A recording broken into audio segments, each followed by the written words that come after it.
Hello. Hey, Sean. Good evening or good afternoon to you. Get some light going here. Julie, hello. Hello, hello, hello. How's everyone this evening? Am I dragging you away from big plans? So, hello, Matt, Sarah, and kiddos.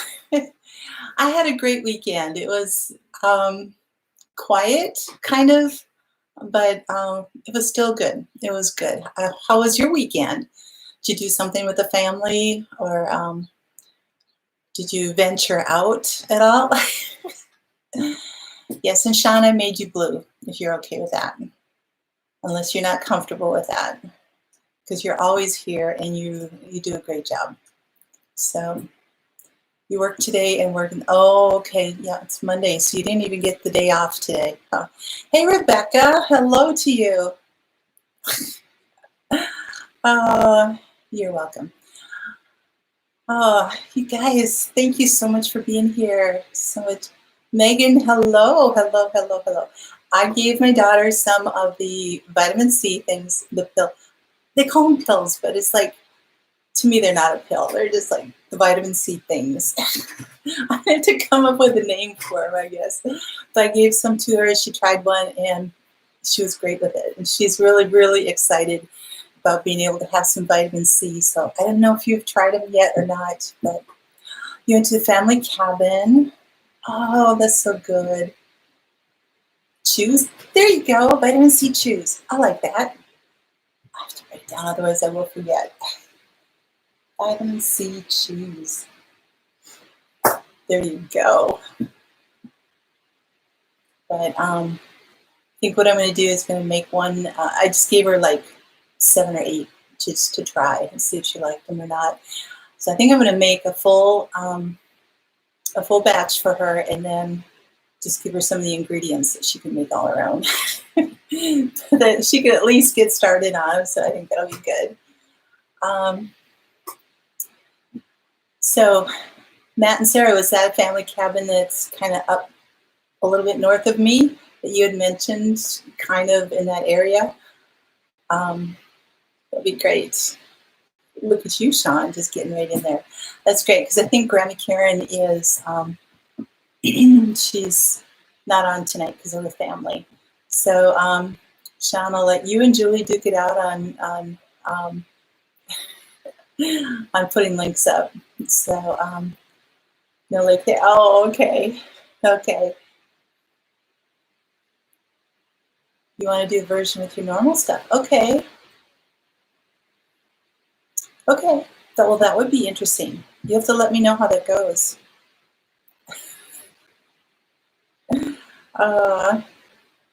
Well, thank you. Sean can have the links here on your phone. Oh, yes. It's hard to do it on your phone. Now, Mimsy has this particular way of being able to do it, and I don't know how in the world she does it, because when every once in a while, get on my phone if I'm on the road or something, and I'll just be like, okay, and it can add a comment, and that's it. I don't even know how to tag somebody. I don't know. Things like, I'm useless on there. So that's terrific. That's great. Hey, Alicia. Good evening to you. Kiri, hello. It's evening for you too. I know that. So how are you doing down in Texas? It looked like you were getting some rain today, but is it hot too? You just have to find it. Oh, so you're getting it really warm there. We are, I don't know, my phone on me. I would say probably mid-70s right now with like 80% humidity or something. So it's all of a sudden we're just like slamming into the humidity here, and it'll leave sometime in November. Although in July, when it gets really hot, sometimes, well, the humidity is really bad then too, because we have all these lakes. And so, when they're not frozen, we get all that moisture in the air. So no matter what temperature it is, we end up with the humidity. But in the winter now, we're down to like 15% humidity. So it's great. Yeah, we went from freezing to 90 with humidity. Oh, yeah, absolutely. Just within a week, really. Oh, Rebecca, it's hard because it's like their job and it's horrible to have to do that kind of thing, but I know I don't like being bothered either. It's supposed to be hot again later this week. Yeah. Give me like 70, 65 to 70 and, you know, 35% humidity. That's just fine. That's like the perfect day and clear and everything. It can rain at night and then just be, drying up during the day and sun and yeah, that's fine. Oh, the snake is still at loose. Oh, at loose. At large. It's still loose at large. You're well. Oh dear. Yeah, I hear you. Um, Super humid down there. Okay. Well, I noticed there were storms like all through kind of the midsection of the U.S. Hey, Victoria. Welcome. Welcome, welcome. Thank you guys so much for coming today. I know that it's a holiday, but some of us don't have anything going on. Julie, I hope I'm not taking you away from your family at this point. And I'm going to sneeze here sometime soon and try not to. Oh, excuse me. That pollen is just going right up my nose. I'm sorry, guys. It was probably loud in the microphone. Anyway, so I really appreciate you being here. Thanks. You too. What was I going to say now before then? I don't even remember. So yeah, I blew my brains out when I sneezed. Oh, well, thank you. Thanks, Megan. That was really sweet. Thank you, Victoria. Oh, thanks, Alicia. So yeah, I just it's strange. Yesterday, I had to go up into the town half hour from me, and I was gonna just maybe pick up a few boards at Menards or something, just do the drive up pickup thing and check it out. And I started driving by there, and it was more packed in the parking lot than I've ever seen it in my life. And it was like, what in the world? This is crazy on a Sunday, holiday weekend. But it's like because things are just starting to open up, people feel like, oh, it's 100% open. Everything's back to normal. I noticed even from yesterday to today, far fewer people wearing masks. Hardly anybody wearing masks. It's like, wow. It's like, in a day or 2 days, it's like it's all over with. And I know it was, and I was just like, I'm not going to Menards. I'm not going there, with that many people out there. And the thing is, it's all resort area and cabin area because we have our lakes. And I actually looked it up. We have, a little bit of shoreline of Lake Superior in our Arrowhead region. But then of our 10 to 12,000 lakes, whichever number you go with, our lake shore in mileage from around all these lakes is over 45,000 miles. So, you're talking almost 2 times around the earth at the equator. And so in our state, just the shoreline, that is a whole heck of a lot of shoreline owners, cabin owners, resorts, people there, and they're all coming out and bringing all their fun, funky germs with them. So it's like, I'm not supposed to do what? Megan, sneeze or yes, I have a birthday coming up next week. Thank you, Sean. You remembered. Either that or you didn't know and you were just throwing out a guess. Hey, Sunny Preps, hello. No, I did not go into Menards. I'm not doing that. And I still wear my mask out and everything. So, oh, stick of dynamite for the shed. Holy cow. Kiri, I don't know if you know, but snakes don't like mothballs. So if you just like surround your house, any areas that you think they might be hiding in, just throw a bunch of mothballs in there. It smells just like what the exterminators use for snake repellent or poison. And so, so anyway, try that. It keeps them away from my areas that I put that out in. So you've been in Lowe's this weekend. The garden center's next. Oh, people were wearing masks. They're good. Hey, Patty, how are you? Oh, oh, thanks, Sean. Pino Family Farm. I'm sorry. I was trying to say hello. I was so excited to see you. And it was like, Pine Knot Family Farm. Hello. But thank you for popping in. I really appreciate it. Texas State Parks have a reservation to camp, no walk-ins. You'll see it on my face. Yes, you're true. That's true. Chickens. Oh. So that doesn't repel them then. That's not good. Time release party. Key dance music. There you go. So either next Monday or the Monday after, I'll do a birthday thing. I haven't decided which one yet, but my birthday is the 4th. What else do we have here? This sneaky snake, that's for sure. All right. Well, so glad to see everybody here. Yeah, it's just been warmer, humid, light rain off and on. We were supposed to get like thunderstorms all weekend long, and they've just gone elsewhere. So I didn't even get enough water or enough rain to even fill my rain bucket from the gutters halfway. So I know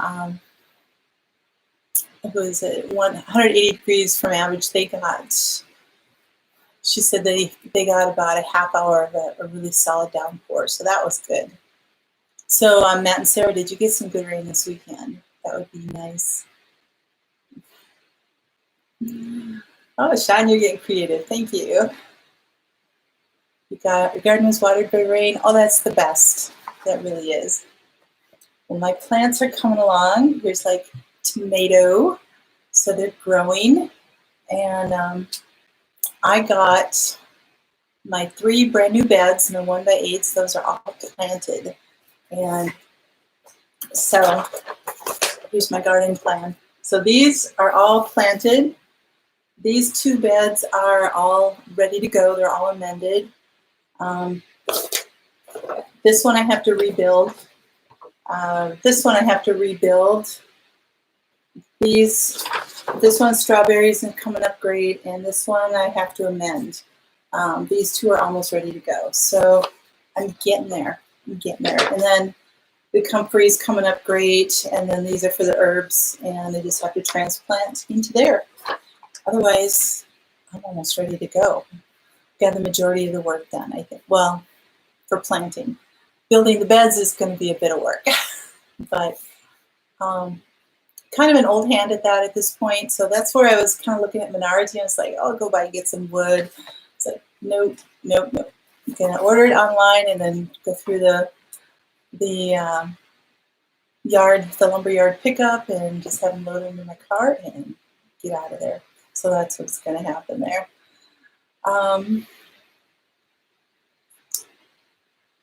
Kiri, are you able to save any of the water that you can use when it's raining? Sometimes and rain times. Oh yeah. Yeah, that's the best, Matt. And Sarah, it really helps things to grow there. Got your tomatoes planted. You need it to stop raining to treat for slugs and cabbage worms. Yeah. Self-wicking containers. Nice. Very good. Very, very good. So I will tell you, you guys, I tried filming like 3 times out there with my phone, which I don't even know where it is. No, it's somewhere over there. Hopefully it doesn't start raining. I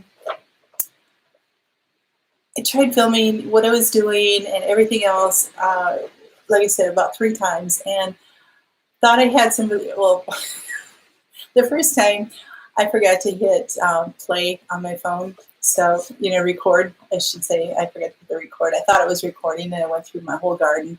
And I got back out, and it was like, I didn't record, so I had to do it again. And content creators, how many times has that happened to you? And so I went and did it again. And then I came inside and was trying to sync it to my computer, and they didn't want to talk to each other. It was just like beeping all over and errors, and I mean, they were just like, oh, it was so frustrating.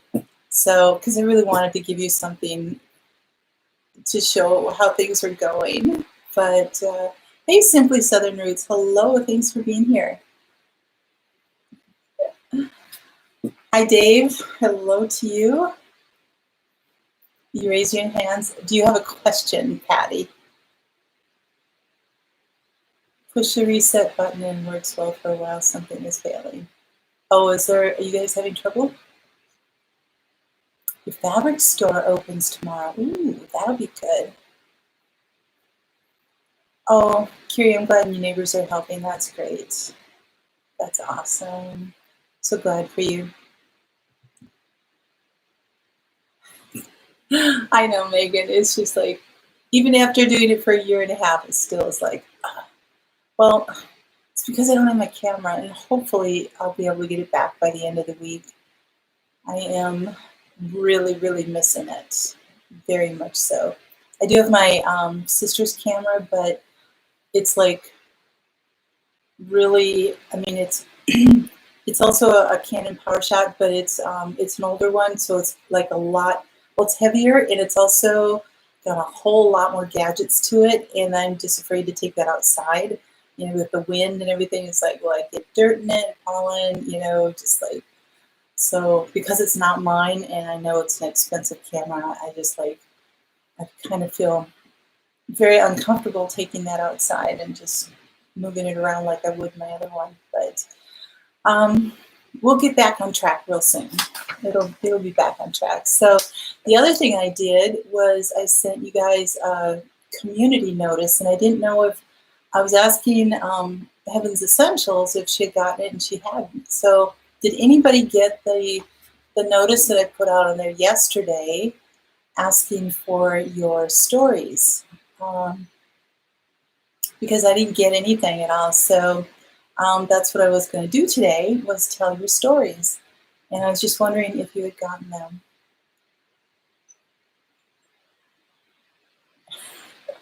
Patty, you've done that too, yeah. Yeah, Sean. People don't realize what we go through just to give them 5 minutes of video, you know? It's like, it took you 3 days to get the next video to import to it. So, oh, yeah. Okay, something happened there. So anyway, my plan was to get stories from you about relatives or friends, could be ancestors or whatever, but stories about the sacrifices that your loved ones made in the military for our freedom. And I wanted to be able to read those stories online here to give a tribute to them. And this just didn't work out. So I don't know why. But I also did a video on that on my phone, you know, putting that out. So hopefully to even put that out. And like I said, I couldn't sync my phone to my computer. It just wasn't cooperating. Hey, Deb, thanks for being here. That's okay, Kiri. That's okay. So I'm thinking about a GoPro setup. You know, that would probably be a good thing too. I think a GoPro would probably be cheaper than what I had to pay for my camera repair. So your husband's an electrician. Over there, have you figured out you're getting electricity? Well, that's good. Oh, that's good, Carrie. So narrowing down what's wrong with it. That's great. Oh, and Sean, that's hard to redo. You can't just like, oh, okay, put this, take the meat off again. Let's grill it all over again. You know, it's like, it doesn't work. You get one shot, you know. Alicia, you ordered an Olympus camera. Awesome. Oh, that should be good. Oh, that's okay, Patty. Thank you. I appreciate that, though. And I'm sorry that if it triggered anything for you. So Your friends have a story. Your son was born December 23rd. Dad was in Vietnam. Red Cross notified him on Christmas Day. Oh, that was neat. There's someone else that explains how to set it up. But I have to. Oh, okay. Well, that'll be good. That'll be great. So, all right. So before we get into some other things, I'm just going to tell you a little bit about what I did. So you see that I have those 3 beds along the top. So the top line is where my fence line is, and these are my new beds that I built. So all along here, close to the fence, because these are 1 foot deep, and so I planted peas all along there, close to the far edge, so that they can vine up the fence. And then I put some sunflowers in the corners of each of the beds. They're dwarf sunflowers, so they're not going to be like 15 feet high. They should be about 3 feet, I think. So they'll go up just a little bit over the fence. It's a 3-foot fence. Then I have 2 in each bed, one here, of butternut squash, here, and here, and here. So by the time they are getting ready to spread out and vine, I'm hoping that the peas will be done. And I know I'm a little bit late on the peas, but I'm hoping that they'll be all finished and everything. And so then I will vine up the butternut squash on the fence. So that's the plan. We'll see if it works out or not. Then I have a couple little like white miniature squashes on either end here, and then they will vine out on this side of the fence and this side of the fence. Then I have, let's see, in here I've got lettuce and calendula and beets, and then here I've got carrots. Now these would be all like on the inside, near the inside edge. So so they would still be a good 8 or 9 inches from the peas. So there's enough space in there. So this all carrots, and this is, let me see, Swiss chard and basil and radishes. So got a lot in there. So I'm excited. So this is my other map for that I was writing down as I was going out there. So not quite as easy to follow. You had your bonus daughter, your 2 sisters, their 7 kids between 1 to 12 for the whole weekend. Oh, wow. Oh, Deb, you were busy. I know, won't that be fun to see it on the corners there, these sunflower, I like your little emoji, that's cute.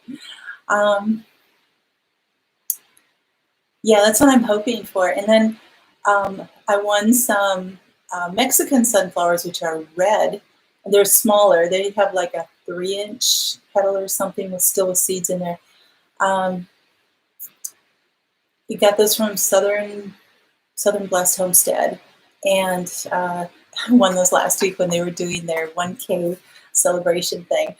And I'm going to put those on the south side of the house. So those will be kind of popping up and nice and colorful. So just trying to incorporate some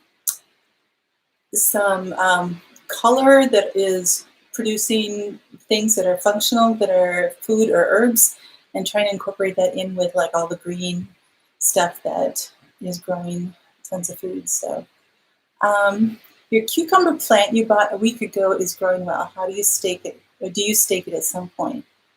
Keeping it inside for now, you still have frost at night.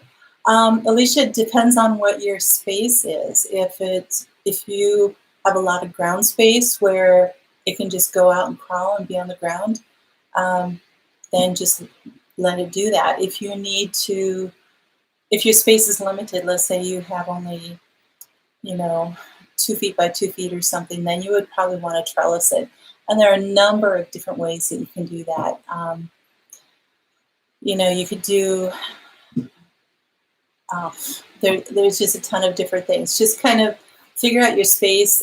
If you need to use a T-post and some fencing or, whatever you can find for your space that will fit, as long as it can go up. If you're limited in your ground space for that. So, let's see, what else do we have here? Life in the UP, hello, thanks for being here. Hey Chad, 9 to 5 to Life, Off Grid is here. That's such a great name. You really come up with some good stuff. You're welcome, Alicia. So I don't know if that helped at all, but so anyway, yeah, I'll be able to put my transplants in probably in another week. I'm going to try to finish direct sewing this week because it's going to be nice and warm. So, so yeah, we're working at it. So, all right, I'm going to go into a story here. I mean, I've got some stories I could tell of, like my dad and my uncle and everything who were in the service. My dad was in the Korean War. My uncle was in World War II. But they're survivors. So Memorial Day is honoring those who gave their lives for this. So I'm actually going to, well, first of all, I want to, and I know that those of you in Canada, it's going to be hard to really know, but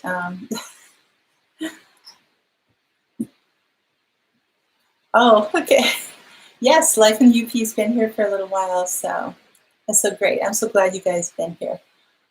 Anyone have natural ways to get rid of wasps laying here watching? Oh,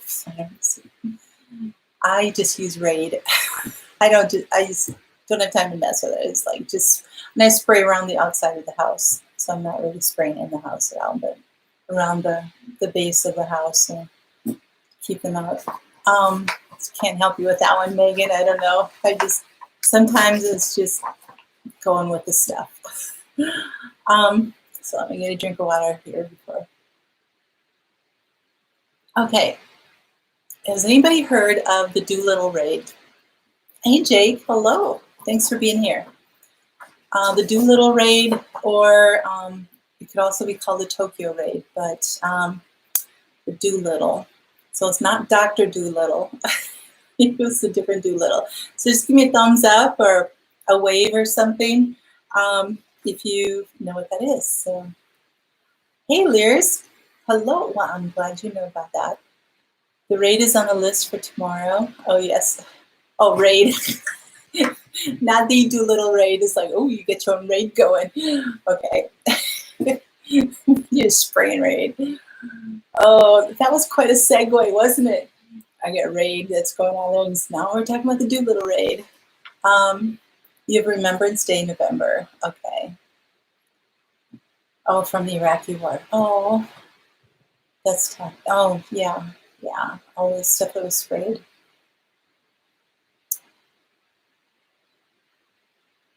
Sean knows it. Yep.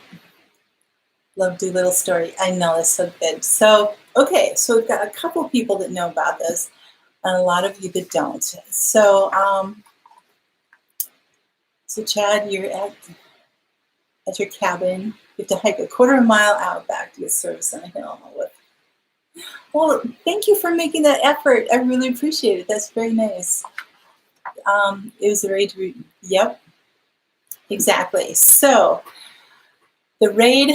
Okay, Pearl Harbor was December 7th, 1941, and everybody knows about Pearl Harbor, and it was devastating and everything. And in no way in any of this am I, condemning one country or another or being or anything. I'm just giving history here. So just want, if anybody's listening to this and like, oh, you're talking about, the Japanese so horribly or whatever. It's like, no. It's history. It's what happened. So, as you know, Pearl Harbor was the thing that brought us into World War II. And it was devastating. We lost over 2,000 military personnel and so many of our ships and everything. And the morale of our country just like tanked. And so, especially in the military, because that was a big hit. That was a major hit. So James Doolittle, Jimmy Doolittle, was a lieutenant colonel. And he got together with the powers that be, and he planned and led this raid that was going to happen. And they actually named it after him. So it's called the Doolittle Raid. And it was in really in retaliation for what Japan did for Pearl Harbor. So what they did is they actually commissioned 24 B-25s.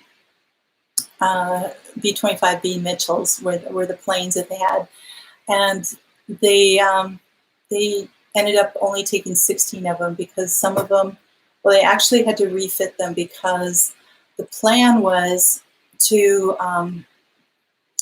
they were going to be launched without a fighter escort from the USS Hornet, which was deep in the Western Pacific Ocean. So each Hornet, or each of the B-25s had a crew of 5 men. So they ended up taking 16 planes, which was 80 men there on the crew. So, oh, really? Well, you know what? If the Curie, if the date line, if they passed over the date line, it probably would have been the 8th when they left, but it would have been the 7th when they got to Hawaii. So both are right, I guess. But so anyway, they needed to refit the planes because the current range of the B-25s was 1,300 miles, and they needed to go 2,400 miles, which is quite a change. So they took 24 of the planes and they modified them, and they actually did the modifications in Minneapolis. And Fort Snelling is a military base right there, and so they actually went to Fort Snelling and refit all of these planes, which is really cool. So they removed the lower gun turret. They installed de-icers because they were going to be flying pretty high, and they mounted steel blast plates near the upper turret. They removed the liaison radio. They put in an extra 160-gallon fuel tank. They installed mock gun barrels on the tail cone, probably make it look like they were, a little bit more vicious than what they really were. They revised their aiming sights, and how exactly, I don't know the technical part of that part, but, and then they mounted some cameras on there. Then 8 planes were actually unable to make the mission just due to technical difficulties. I think one crashed into practice and just some different things like that. So they actually had 16 of the 24 that made it not only to the Hornet, but the USS Hornet then was able to take off. So their plan, okay, before I get to the plan, I'll get back to my chat here. Oh, you're welcome, Virginia. You're a Gold Star mother of... God bless you. God bless you. And if you have any story about him, I would love to have it. I did send out a notice and people just didn't get it. So I just was wondering if, if you have a wonderful story about him or an honorable one or something, just let us know. I would love to hear it. Because this is kind of a night of tribute for our soldiers.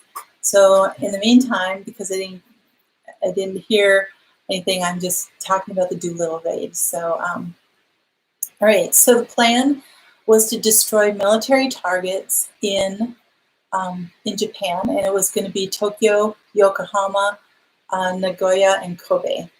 And so those 4 major cities, there were military installations there. That was their target. Their plan was to, leave the ship, fly over there, hit those targets, and then go on and land on the east coastline of the country that is now red, that begins with a C. And I don't want to say that too many times because of the current stuff. So anyway, at that time, the sea country was free. It was not a red government. It was the people in the country itself was flourishing. It was thriving. They were they were healthy. They were, it was the people were wonderful. It was great. They were actually under a lot of oppression by the J country. So anyway, I just don't want to be pulled down because I say these countries too often. So anyway, so the plan was to land in China, and they couldn't land in the Soviet Union at the time, Russia now, but because Russia had signed a neutrality pact in 1941, so just a year before that, with the J country, no, with the C or J, with one of the, I wrote C. So anyway, they had signed a neutrality pact, and so we just weren't able to land there and use that. So, how do I get my notices? I was sending notices through. I sent them out, Alicia, through the community tab, and it's supposed to be going out just like my video notices would go out. And so it's supposed to go out to all my subscribers. And I've done it before, and people have gotten them, but anyway. YWAM has the publishers have their books and audio stories are awesome. One is a Doolittle Raid, awesome. Sean or Julie, you want to give Virginia my email? And you'd rather do it snail mail? You can give her either my email or give her email and my post office box. That'd be great. You have to remember that Doolittle is flying P-40s Warhawks for the Air Forces against Japan. Yeah, it was.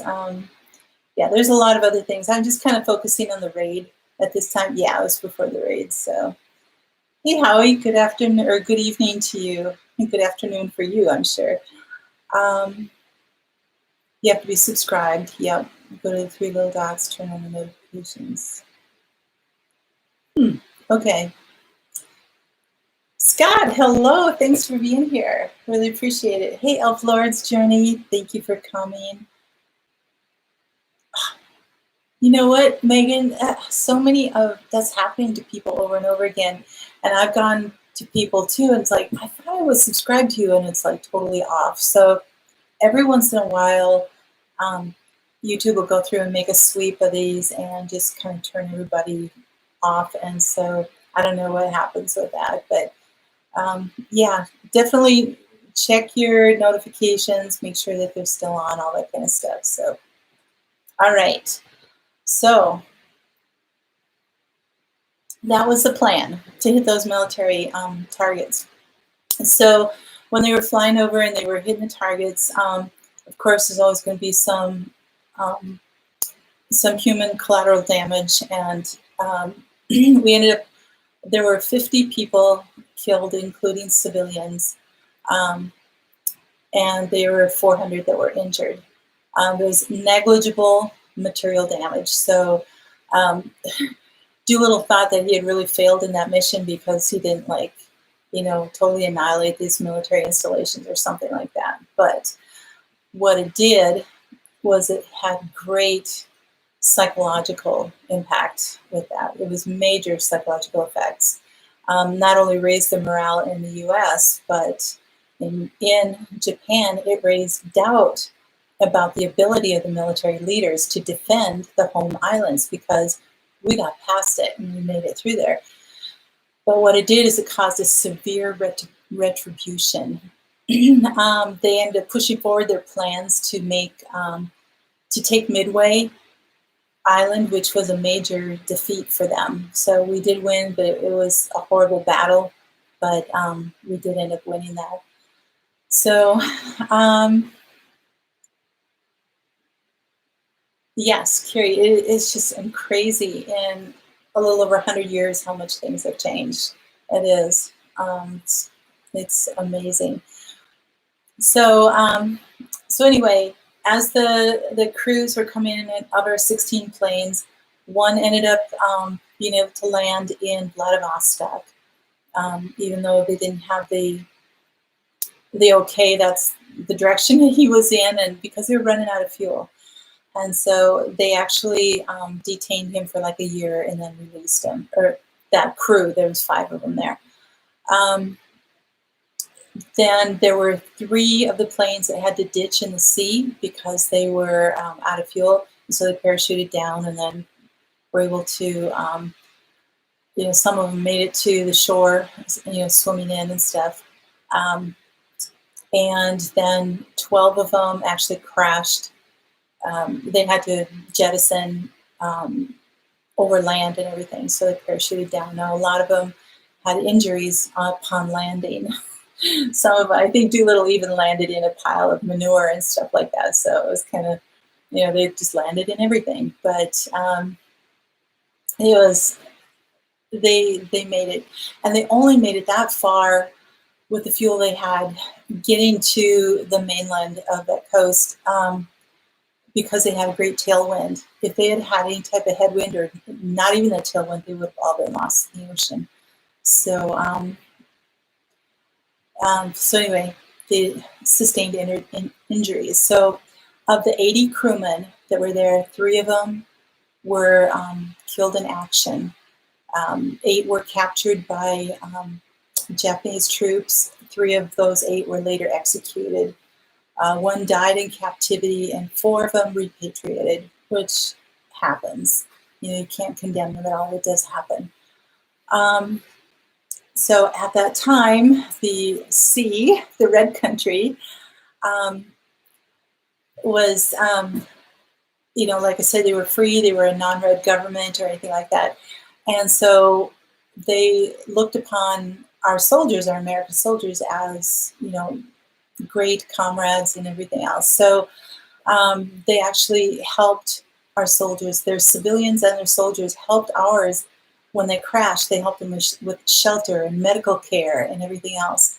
And in return, Doolittle's crew gave them little small gifts as thanks, like cigarette lighters and chocolate and the different little things that they had.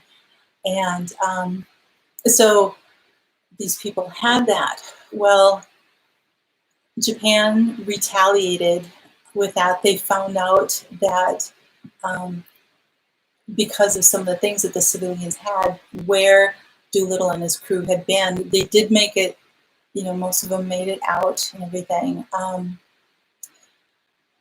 But Japan retaliated by raping and plundering and burning many of the sea cities. 250,000 civilians and 70,000 troops were wiped out. They said that from a eyewitness account, they said it was like a swarm of locusts, that they left behind nothing but destruction and chaos. So, in fact, just looking for Doolittle's men, they killed 10,000 civilians. And they were so incensed, they were just so enraged that they just went through and killed 250,000 people, plus 70,000 troops that were trying to defend their country. And so you can almost, looking at that, you can see how the people and the entire cities wiped out, and the devastation that they went through, that they were ripe for a red government to come in and say, we'll take care of you, and things like that. So, well, thanks, Deb. Yeah, and I put links down below my video that you guys can go and read some more about all this. I kind of took mostly from Wikipedia, but there's another account in there that goes into even more detail of things I didn't really need to cover here. All the technical things about the planes and all the other things. So please read more about that, and it's really an amazing story. So when Doolittle returned to the U.S., he thought he thought the attack was a failure.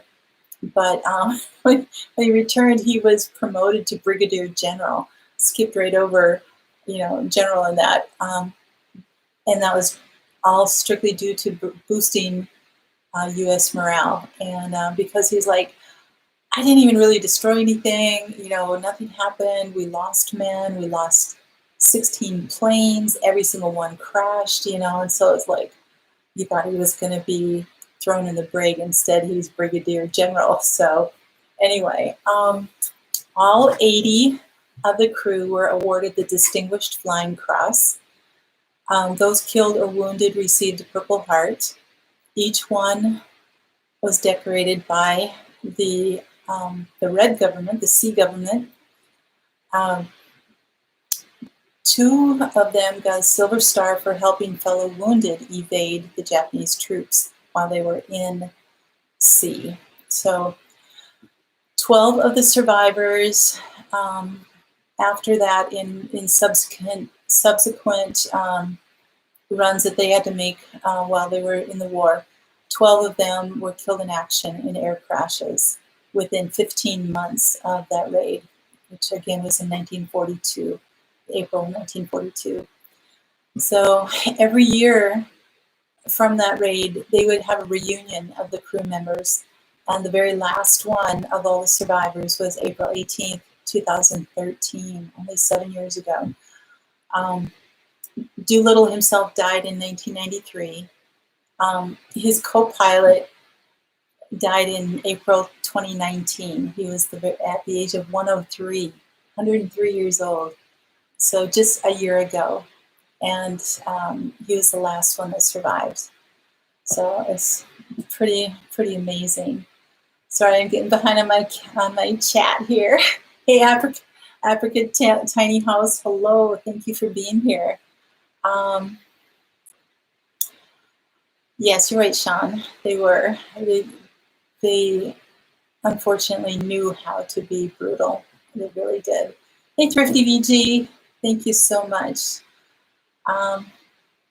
It was always supposed to be farmish. We just messed up when we made the channel. That's okay. You know what? You can still go in and change your name. You know, it's not going to change your channel, or it's not going to change your videos or your standing at all. You can still change your name. So anyway, and how I even really found out about this, about Doolittle and the raids and everything, in the town that I usually shop in, half hour away, they have a restaurant. It's called Doolittle's. And it's amazing food. Oh, it's just like, it's kind of like a there's a sit-down restaurant, and then there's a bar area in the middle, you know, that type of thing. But their burgers and their fish, I mean, it's just amazing. But it's called Doolittle's, and all around the entire restaurant is covered with images, pictures, and everything of the crew, of planes from that era. There's you know, like propellers and other airplane parts that are kind of like hanging on the walls and different things. So, I mean, it's very tastefully done. And then a lot of era posters of all that kind of stuff. And there's a restaurant there, and then there's one in Minneapolis, and those are the only two that I know of in the United States. So it's just like amazing that we have them right here, but it's just so cool. Yes, Matt and Sarah, you're right. It is awful, but you can Sean in the outback. From what I understand, Sean, yeah, there's a lot of people that have been changing their names. You know, if they need to shorten them, because a lot of times we get into it and it's like, oh man, that's so long. When you're on my lives, people are like all these different things. But sometimes when you've been out now for a while, people know you as like Sean in Alaska or the Lear's Farmish or something, and they might not know you right away, but we adjust. We can tell us in there. So, oh, thank you, Alicia. I appreciate that. But so anyway, as a tribute to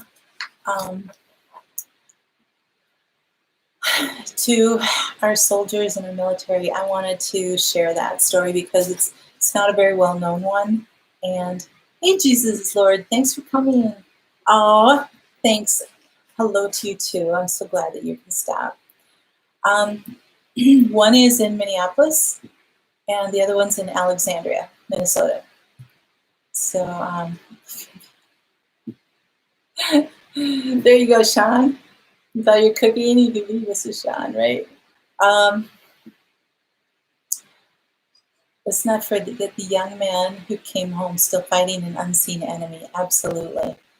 absolutely. And especially from the Vietnam War. I mean, and really since then, because I mean, every war is hell. And my dad always says that that's the only time he ever heard my grandma swear was when was it did the Korean War start? Because that would have been 1950s.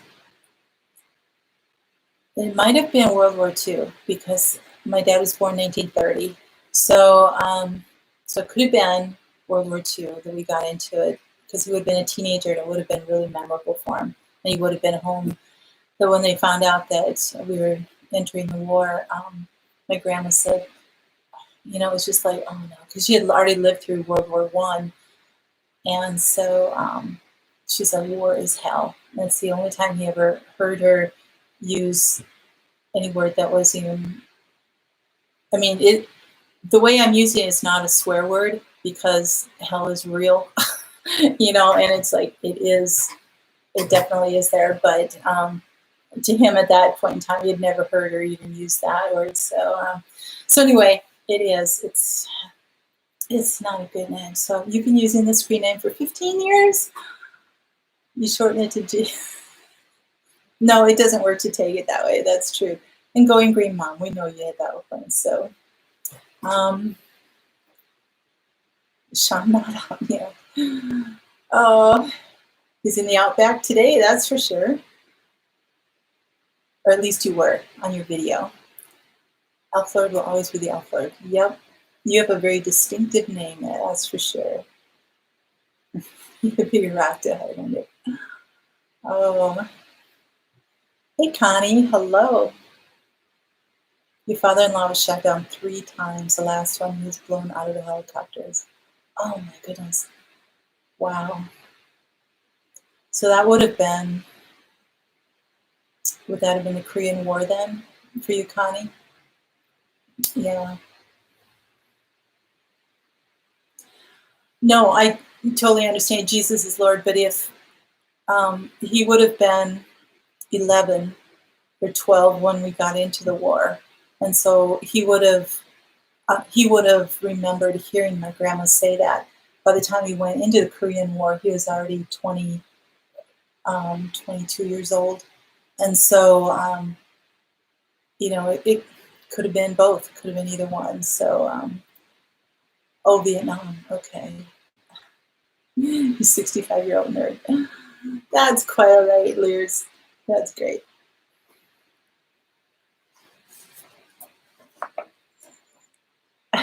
No, I don't think any of us will be around in the year 10,930.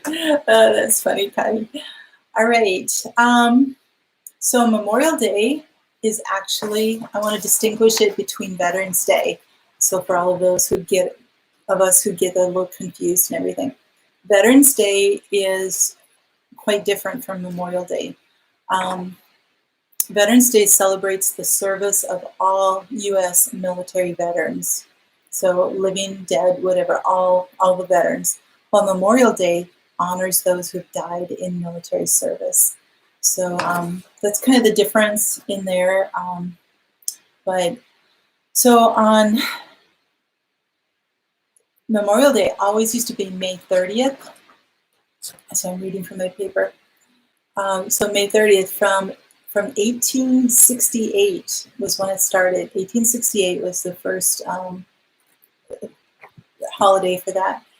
All the way to 1970, it was always on May 30th. And that's where I got confused because it was like, I knew May 30th was always Memorial Day. And I was like, and all of a sudden then it wasn't anymore. It's like, when is it? But it's now just always the 4th Monday, or the last Monday, I should say, of May. So when they did the switch to have all holidays on Mondays, that's when it all happened. So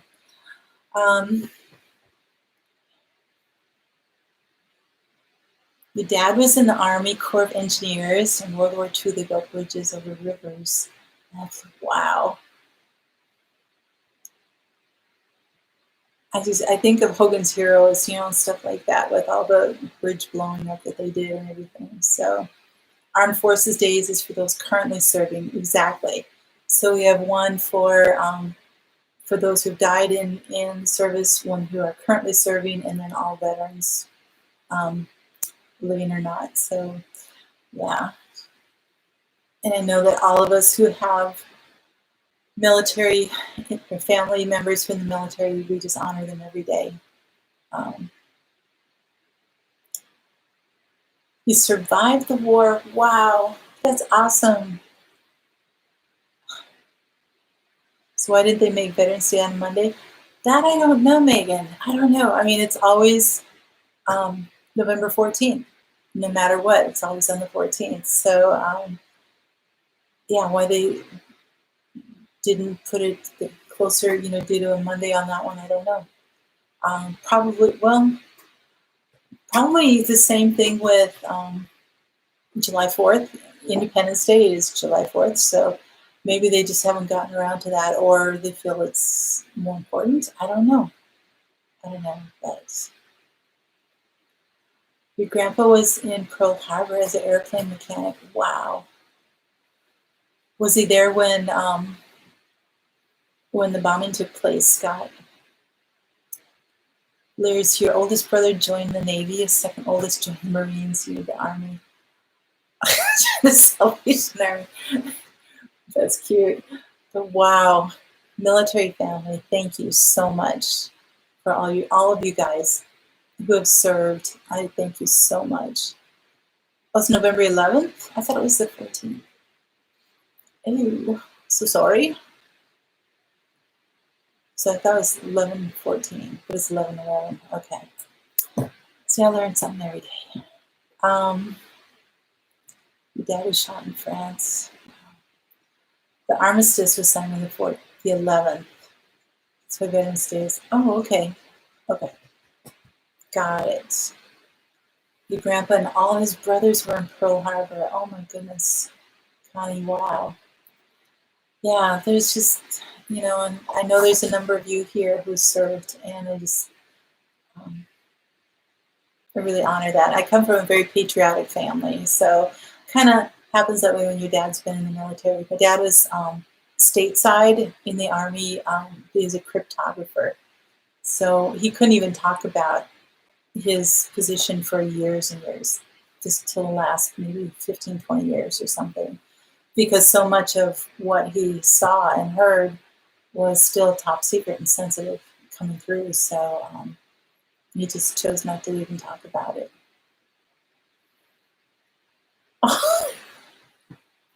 I'm sorry, that's funny, the lyrics. Rifle fell over and so that purple heart, that's good. Okay, it is November 11th. I'm sorry guys that I misstepped on that one. So it's June 14th, right? Is Flag Day. That's where I was getting it mixed up. I bet you.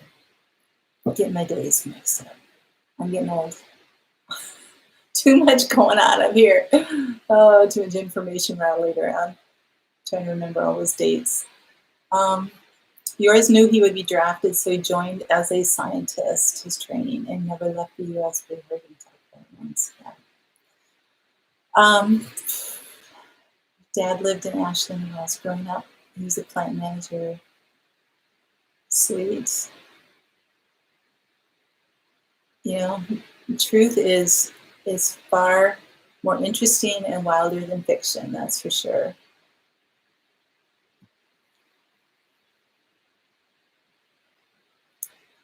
Okay. Very good. Yep, June 14th, Flag Day. There you go. That's where I was getting the 14th.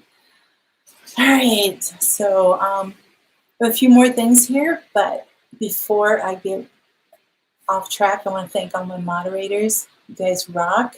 Thank you for all your work and for being here and showing up on a holiday. I really appreciate that. I know Stivers are not on next, so we probably will go over just a few minutes here. But so Patty, your dad flew in World War II. He was a Marine, plane down in the island of Mindanao. I've been on that island. He and the crew were lost in the jungle there for 30 days. Oh my goodness. Nearly starved, word out for the villagers. Yep, yep, I hear you. That's a tough place to go down to because it's very, very mountainous on that island. Wow. All right, Jesus is Lord. Thank you so much. Appreciate you being here. I will see about that. I have to work, so I will check that out though.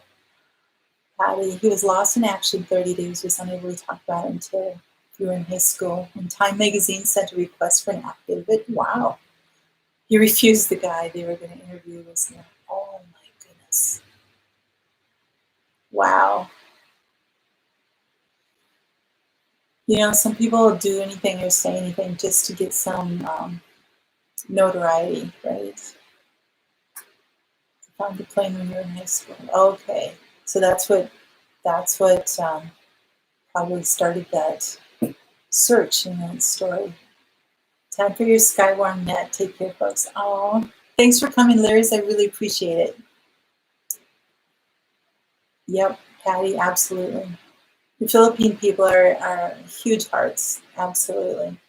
Sean, you had a school librarian that was in the Bataan March. Oh my goodness. Wow. Anybody doesn't know what the Bataan March is, Google that and read up on it. Your dad gave you a master key to the Oregon Shakespeare Festival Association. You picked up a lot of boxes from office for your dad, teenage force life. Yep, that is so true, Patty. Absolutely. Thanks to you too, Liz. Thanks so much for being here. I really appreciate it. A couple things I want to ask you guys. Is my sound like really kind of robotic or tinny or something like that? Because I only hear me talking here, but I don't know how it comes through to you guys. If it's like really mechanical and everything else. So I've somewhere I've got a microphone that's just a little one, but I can plug it into my computer. So I want to play with that and see if I can. It is odd for a little bit. Okay. So I wanted to see if that would help out with sound. Just didn't get a chance to play with it before tonight. So you spent a lot of time playing in Lithia Park getting voice. Whoa, that's nasty. Yep. Okay. You're welcome. A little static sometimes. Yeah. Well, thanks. I'm going to try to work on that a little bit more after a year of doing lives. I kind of finally figure out that maybe I should do something. All right. So, garden tip. Kind of in the garden area, not in the beds itself. But right now here in Minnesota, our apple trees are blossoming like crazy. Now I know a lot of you have already passed that and your apples are probably half grown already. But I found out that apple blossoms and young apple tree leaves are actually edible, or at least you can make things with them. Let's get the links here. I should put them in them. Okay. I'll add them to the underneath at some point. Okay. So vitamin C chews, absolutely. Thanks, guys. I appreciate it. All right. So the blossoms, you can actually pick off the blossoms and make teas with them, dehydrate them. So get them all nice and dry, and then you can store them for whatever. You can put them in teas. You can age them in vodka. So you can have an apple flavored vodka or something like that. I don't know if it becomes a medicinal and just like a tincture. So an apple blossom tincture. You can use them to flavor jellies. You can use them fresh as a garnish. And they're safe in small quantities. You don't want to sit and eat a whole bowl full of leaves. That would not be good for you. Or the blossoms. They're high in antioxidants and minerals. So you can have, yeah, apple blossom tea. What would be good with that? Apple blossom and peach blossom. If you can, I don't know if you can eat peach blossom. I would think so. I would think any fruit tree, you should be able to eat the blossoms if you eat the fruit. It's interesting. You should check that out. So anyway, you can do the blossoms. Now the young leaves are, you pick the young leaves. You don't want to let them get really old and everything, but the leaves are actually really, really great for relieving heartburn, for acid reflux, for upset stomach and diarrhea, and they have a cooling and astringent property. So let's say you got, a bad bug bite, a sting, or yeah, Matt and Sarah, your bee stings. You get some, or you have a wound that is swelling or something. You can take an apple leaf, just chew it up for a while, mix it in with some of your saliva and stuff, and then put it on your wound, and that will help to prevent infection. It'll reduce the swelling and all that kind of stuff. So you can also take the leaves, chew them up, and kind of swish them around your mouth with a little bit of water and stuff, but it actually helps to strengthen your gums if you have any type of gum disease or weak gums or something like that. So anyway, they have an antibacterial substance to them, and so who knew? You could just have an apple a day, and those are good for you, but so are the blossoms and the leaves. So I thought that was pretty cool.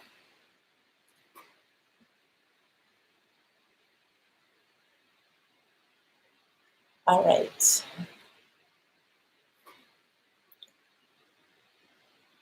No idea you could eat apple blossoms. It would be a pretty salad. You wouldn't want to put a whole lot in there, but just put 3 or 4 in there or something. That would be really pretty. So right now my trees are loaded with them, and they're starting to fall to the ground. I was like, is there any possible use for them? So I'm going to go out and try to gather as many as I can and dehydrate them. Even if I don't use it right away, if they're dehydrated and sealed up in a, vacuum seal them in a jar, they'll last for a long time for me that way. I used to drink the lithium water out of the fountain and start going yummy. It's funny. You're out of blossoms now. Cinnamon? Oh, yeah, apple. That would be good. That would be good. Thanks, Julie. Yeah. Make a poultice? Absolutely. No bee stings yet? Yay. Gum disease runs in your family. Okay. You're probably way past apple blossom time, but if I'm able to get enough of them and dehydrate, I'll try to remember to send you some. All right. Apple blossoms. Making a note here. Okay. Hey, Dave. Good to see you too. Nothing like coming in after the fact here. So, oh, that's okay. I really appreciate you being here. Thank you. Happy Memorial Day to you. So you missed my whole Doolittle Raid story. So you have to either go back and listen to it, or let me see. May not have a link anymore. Oh, the links for Doolittle are below the video. So yeah, the link I put up here a little bit. It's just right up here. It's right there. Is for the apple blossoms. Oh, you're not staying? That's okay. That's what I'm wondering too, Matt, is just they say to take them and gently pull them out, but yeah, I think you have to wait until they're like almost ready to fall so that the fruit itself is starting, because you wouldn't want to prematurely pull them, otherwise you don't have apples. But I probably would look at, I have some branches on my Macintosh that are just like loaded clusters. So I wouldn't want to have that many apples on them necessarily because the branch would not be able to support them, and they wouldn't be able to grow very big because it'd be so crowded. So in a case like that, I think I could thin them out and use some of those. So, so I think I would do that. What kind of plants deter hornets and wasps? You're allergic, they're starting to come out around your yard again. Yes, exactly, Megan. Just thin the areas there. So I don't know, Megan. I know I came across stuff, but I would have to go back and look. Oh, let me see. I'm done with Doolittle.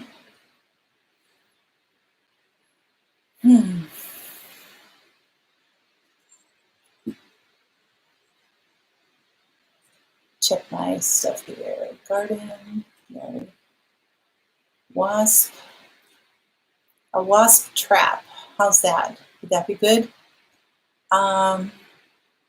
Wasp and yellow jacket trap. So you fill a container with 1/4 a cup of vinegar, 1/2 a cup of warm water, 1/2 a cup of sugar, and 1 teaspoon of salt. Place that around the yard or where wasps are a problem. And they'll go in there and apparently it traps them. So let me type that in here for you. Where are we here? I used it. Oh, there we go. 4 cup vinegar. 1/4 cup vinegar.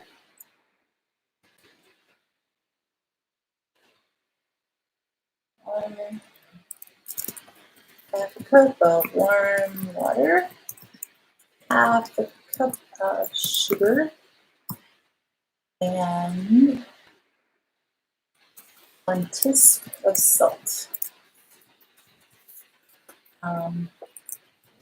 Container for wasp and hornet trap.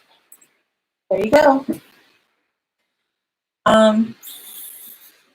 I don't know. I would think that whatever would hold 1 1/4 cups of stuff.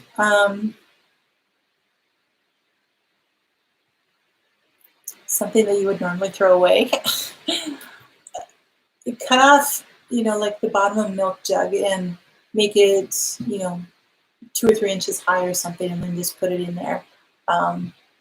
Or a quart jug of something. It doesn't even have to be plastic. It could be like a paper milk or juice carton or something like that, or like a feta cheese container or yogurt container or something like that. But yeah, just whatever you have. Yeah, you could use a soda bottle too. That would be good. You would then if it rains, you don't have a lot of water mixing in with it. Oh, Dave, great idea. Oh my goodness, they love milkweed. That is so great. If you set out traps in the spring for hornets, you can catch the queens before they set up. Oh, great idea. So beneficial flowers say marigold, nasturtium, and calendula. Good for you. Awesome. Dave, you are rocking the garden thing this year. You have grown it so much. Dave, you want to let Homestead Engraving know how you got the milkweed? If they were seeds or how you got that. That would be great.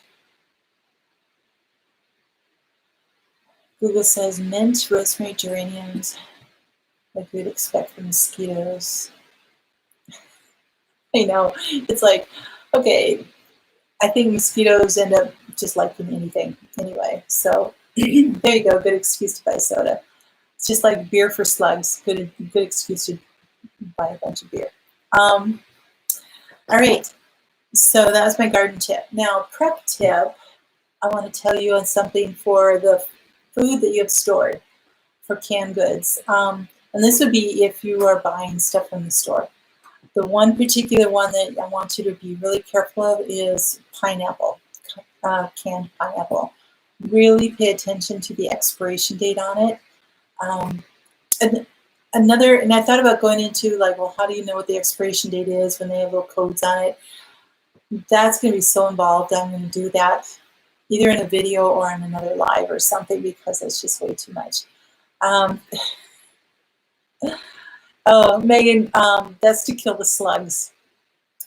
You put out beer to kill the slugs, so that the slug control there. Otherwise, I don't buy beer. It's uh, I know, Deb, me too. It's like I have to go into the liquor store and go, what kind of beer would I need to have to kill slugs? And they're like, well, what do you want? Is it the cheapest that you have? You know, so um, I'm such a newbie at all that. I don't even know. It lost its life. That's good. Yep, there are a number of things that lose in my house too. When there's a wasp flying around in my house, yeah, it's not going to make it.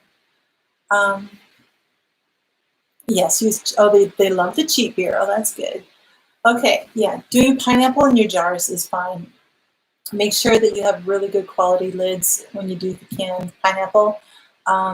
Use ball lids because they're just a higher quality.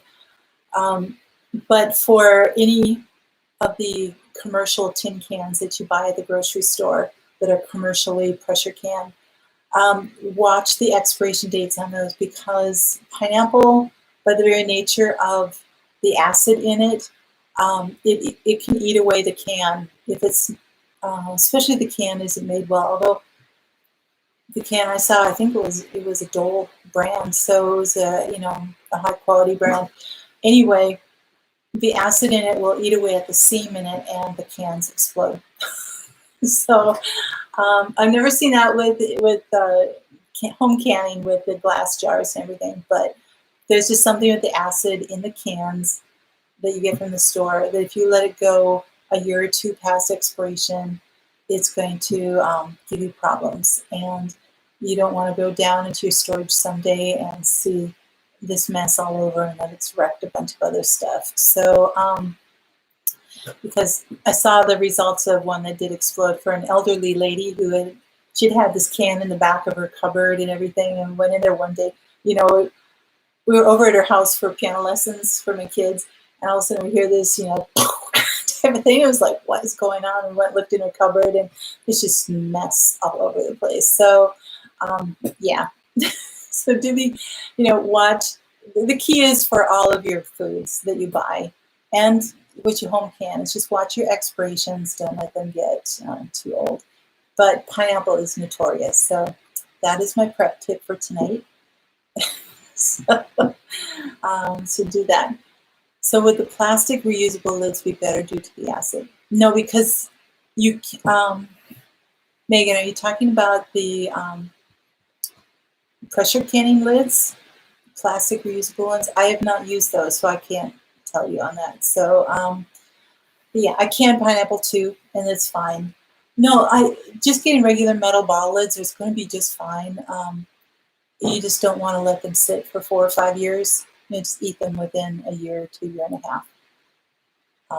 But I am mostly talking about getting the ones from the store, because a lot of people will stock up just canned goods from the store and then stick them away for a rainy day or something. But that's where you have to really keep track of your expiration dates, and you're looking at the codes and everything. So you make pineapple jam for your family. Oh, that would be so good. It's like a pineapple topping. That is so good on vanilla ice cream. Yeah. Oh, the Taller lids. I have not used those at all, and I know because they're pricey too. So I think the Rachel at that 1870s homestead, I think she used some Taller lids. A few people have, and I think because of the cost, they just don't keep, they don't use them that much. So Life in the UP, thanks so much for coming. I really appreciate it. Oh, you're welcome. You're welcome. So I think that was all I had here. The Taller lids. Okay. Yeah, I've not used them either. So I don't know if anybody here has. I've been canning for 26, 27 years, something like that. And I just keep using the regular metal ones. But, oh, one other thing that, and I don't really want to end on kind of like a negative here, but we're talking about, I'll just leave that for another time. That'll go fine with another subject. It's nothing that's crucial. So now I got your interest up, right? It's like, you're going to have to come back. Pineapple jam. I know you're trying to attempt growing pineapple in your greenhouse. No, I think that would be great. And start it early. Maybe you could start it like even in your house earlier. I don't know what the length of time is on a pineapple. If they need like 10 months or 12 months or something. So, yes, I'll leave you hanging. Oh, it just has to do with chemicals and stuff. So it's like, yeah, we've got enough. There is enough stuff here tonight, but Miss Lippy wasn't here, but I wanted to tell her that I wrote down her recipe for her pickled radishes.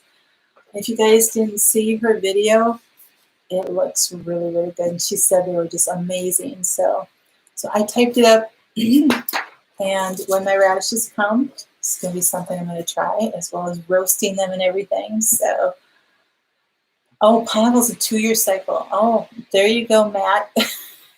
It takes 2 years in the greenhouse. There you go. Pineapple plants get big. Your mom grew one in your house when you're in. Oh, wow. Okay. Yes, Dave, I'm going to try those this year. I don't like them just raw, and that's the only way that they've ever been served to me, and so I don't care for them. But people have been saying that roasting them is just the bomb, and so I'm going to try those. Pineapple jam. Oh, yeah. It'll be good. Some dacons today. Oh, good for you. I don't even know what they're underneath my computer right now, so I can't get my seeds out. I don't even remember what they were. They're just radishes. So they're probably just the regular little round red ones, but my plan is to do a lot of succession planting with the radishes all summer long. So we've got, I could probably get in at least 3 or 4 plantings, at least something like that. I'm going to find, once the plants are in, I'm just going to find like little corners that I could put a few in and have some here and have some there. And so it's going to be fun. You put radishes in your eggs this week? Ooh. Did you like saute them first? Or did you just have the raw radishes just right in with them? Fresh frozen pineapple. So good. Throw some butter in with my radishes and rosemary too. Okay. Yes, they grow fast. I'm excited. So, all right, guys. Thank you so much for giving me your time tonight and going on this walk back in history of really an important point in our military history and our country too, that gave us that morale boost that we needed, that gave us a lot after a devastating loss. So I appreciate you being with me tonight, and it was thanks, Dave. Thank you, Patty. I really appreciate it. You guys just have an awesome week, and I will be cranking out those videos as soon as I get my camera, and I really did try with my phone, and it's we'll get there. Just hang in there with me. So you're welcome, Africa Tiny House. I really appreciate that. Thanks, Dave. Appreciate it. All right. Well, you guys take care. Have an awesome week, and we will see you next Monday. And take care. God bless. Always have hope. All right. Bye-bye.